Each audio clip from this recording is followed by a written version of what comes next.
मेळघाटातील एकात्मिक आदिवासी विकास प्रकल्प कार्यालयात उघडकीस आलेल्या सुमारे 90 लाख रुपयांच्या अंडी पुरवठा घोटाळ्याने प्रशासनात खळबळ उडाली आहे। अंडी पुरवठ्याचे संशयास्पद देयक तयार झाल्यानंतर संबंधित फाईल कार्यालयातून खिडकी तोडून व कपाट फोडून गायब करण्यात आल्याचा प्रकार समोर आलाय। विशेष म्हणजे कार्यालयात अनेक कपाटे असताना नेमके अंडी पुरवठा देयकाची फाईल असलेले कपाटच फोडण्यात आल्याने अंतर्गत संगनमताचा तीव्र संशय व्यक्त केला जातोय। या प्रकरणी प्रशासनाने पोलिसात तक्रार दाखल केली होती, मात्र दीर्घ कालावधी उलटून कोणताही आरोपी सापडला नसल्याने प्रकरण दडपण्याचा प्रयत्न झाल्याचा आरोप आदिवासी संघटनांनी केलाय। माध्यमांमध्ये प्रकरण गाजल्यानंतर प्रकल्प अधिकारी कार्यालयात हालचाल वाढली आणि उच्चस्तरीय चौकशी समितीची नियुक्ती करण्यात आली। समितीने सखोल तपास करून अहवाल अप्पर आदिवासी आयुक्तांकडे सादर केलाय।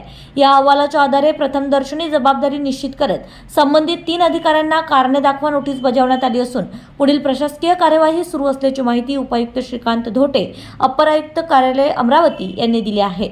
विश्वसनीय सूत्रांच्या माहितीनुसार कार्यालयातील काही अधिकारी व कर्मचाऱ्यांनी जबाबदारी स्पष्टपणे अधोरेखित करण्यात आली आहे। दरम्यान अंडी पुरवठ्याची बिले मंजूर होऊन देयके काढण्यात आली, मात्र त्याच कालावधीत केळी पुरवठ्याचे देयक आजही प्रलंबित असल्याने देयक प्रक्रिया निवडक पद्धतीने राबविण्यात आल्याचा संशय बळावला आहे।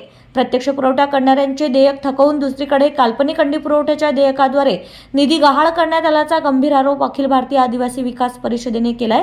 या पार्श्वभूमीवर आदिवासी संघटना आक्रमक झाल्या असून दोषींवर तात्काळ निलंबन, गुन्हे दाखल करून कठोर कारवाई करावी, अन्यथा तीव्र आंदोलन छेडण्यात येईल असा इशारा देण्यात आलाय। विरोधी पक्षनेत्यांनीही या प्रकरणात उडी घेत आदिवासी मंत्र्यांकडे चौकशी जलद गतीने पूर्ण करून दोषींची नावे जाहीर करण्याची मागणी केली आहे। त्यामुळे चौकशी अहवालावर तातडीने निर्णय घेऊन कठोर कारवाई होणार का याकडे सर्वांचं लक्ष लागलंय।